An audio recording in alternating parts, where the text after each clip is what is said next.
اے او پگلے تو نے دیکھا نہیں، میری تو اللہ کا شعر علی بھی مانتا ہے۔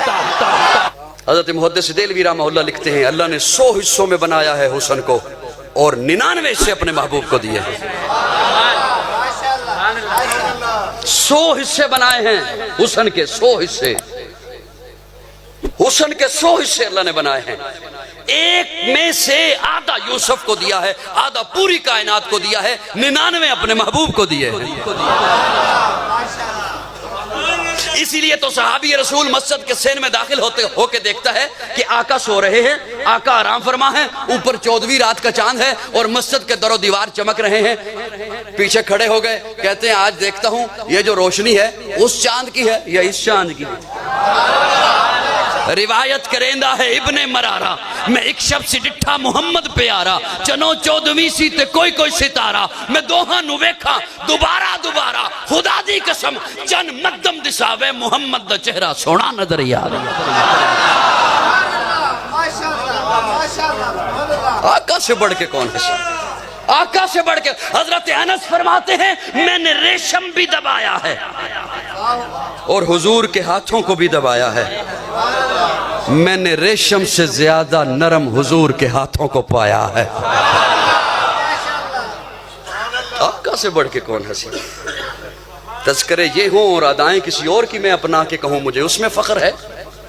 یہ تو اسی وجہ سے تو ہم وبال میں ہیں، اسی وجہ سے تو حالات نہیں سدھرتے۔ کوئی کسی اور وظیفے کی ضرورت نہیں، یقین جانو میں ذمہ داری سے بول رہا ہوں، کسی اور وظیفے کی ضرورت نہیں۔ 10% صرف یہ قوم 10% حضور کے طریقوں پہ آ جائے، آج بھی حالات سنور سکتے ہیں۔ صرف 10%۔ زمانہ ایسا ہے کہ میں 100%، 50% بھی نہیں کہہ رہا، صرف 10%۔ کیسا حسن، کیسا وجود، کیسا سراپا۔ حضرت انس بصرہ کی مسجد میں جمعہ پڑھانے کے لیے آتے ہیں، جب مسجد میں داخل ہوئے تو لوگ پہلے سے بیٹھے ہوتے ہیں۔ وہ زمانہ تھا جب خطیب کے آنے سے پہلے جمعہ میں لوگ بیٹھے ہوتے تھے۔ آج تو خطیب انتظار کرتا ہے لوگ آ جائیں پھر میں جمعہ پڑھاؤں۔ لوگ بیٹھے ہوتے تھے اور ان کا رخ قبلے کی طرف ہے۔ جیسے ہی حضرت انس داخل ہوتے تو لوگوں کو پتہ چل جاتا حضرت انس آ گئے۔ خوشبو بتاتی تھی، پوچھا انس یہ خوشبو کہاں سے منگوائی ہے؟ کہیں اور سے خوشبو نہیں لایا ہوں، میں حضور کی خدمت کرتا تھا، حضور کو پسینہ آتا تھا وہ جمع کیا کرتا تھا، وہ حضور کا پسینہ جمع کیا کرتا تھا وہی لگا کے آتا ہوں۔ ایسا سراپا، ایسا حسن، ایسا سراپا، ایسا حسن، ایسا وجود۔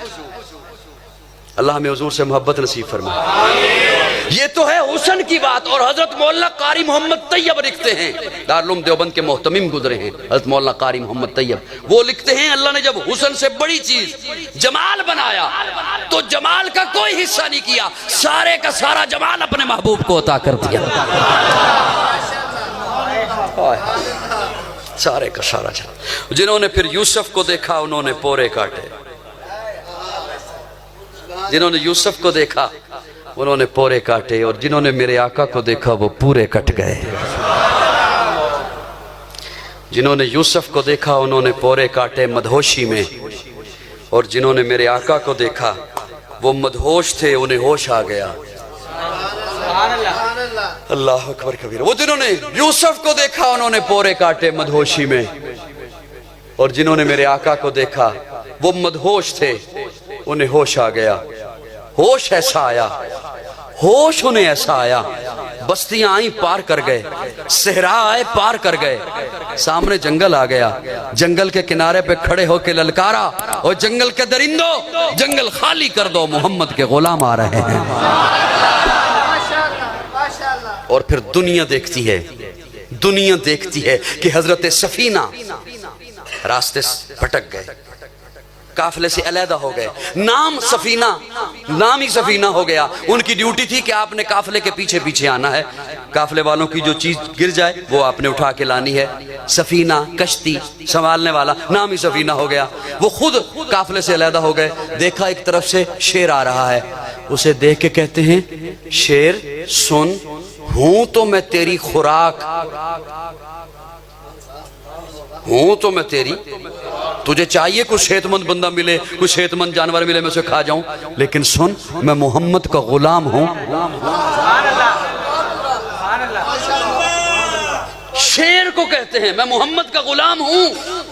شیر یوں گردن جھکا لیتا ہے، آگے آگے چلنا شروع ہو جاتا ہے اور حضرت سفینہ کو قافلے تک چھوڑ کے آتا ہے۔ آئے ہائے ہائے، یہ محبت حضور سے ہو تو پھر یہ حال ہوتا ہے۔ روم کے بادشاہ نے جاسوس بھیجا حضرت عمر کو قتل کرنے کے لیے۔ روم کے بادشاہ نے ایک جاسوس بہروپیہ بھیجا حضرت عمر کو قتل کرنے کے لیے۔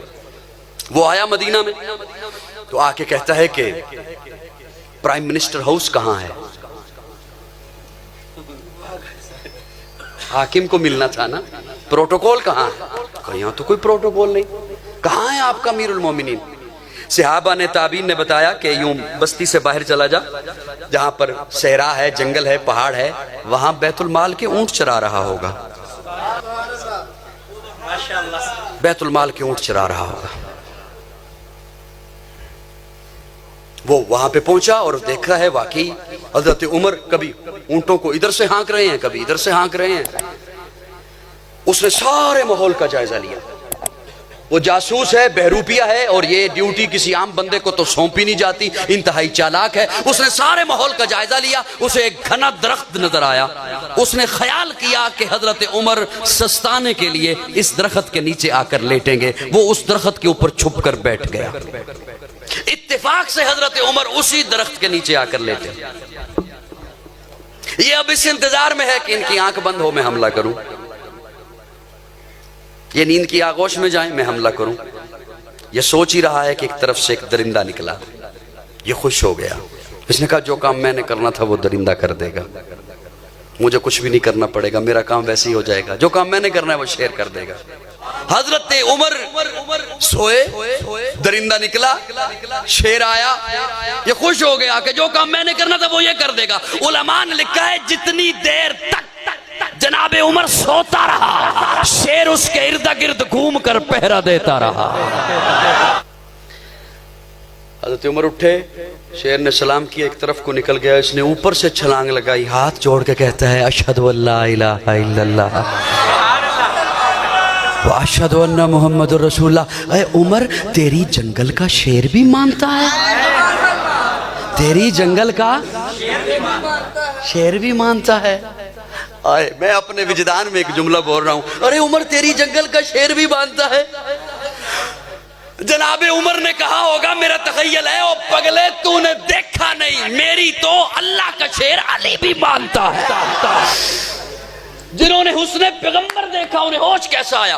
بستیاں آئیں پار کر گئے، صحرا آئے پار کر گئے، جنگل آئے پار کر گئے، سامنے دریا آ گیا، گھوڑے کی لگامیں اٹھائیں کھینچی، گھوڑے کی ٹانگیں اٹھائیں دریا میں رکھ دی۔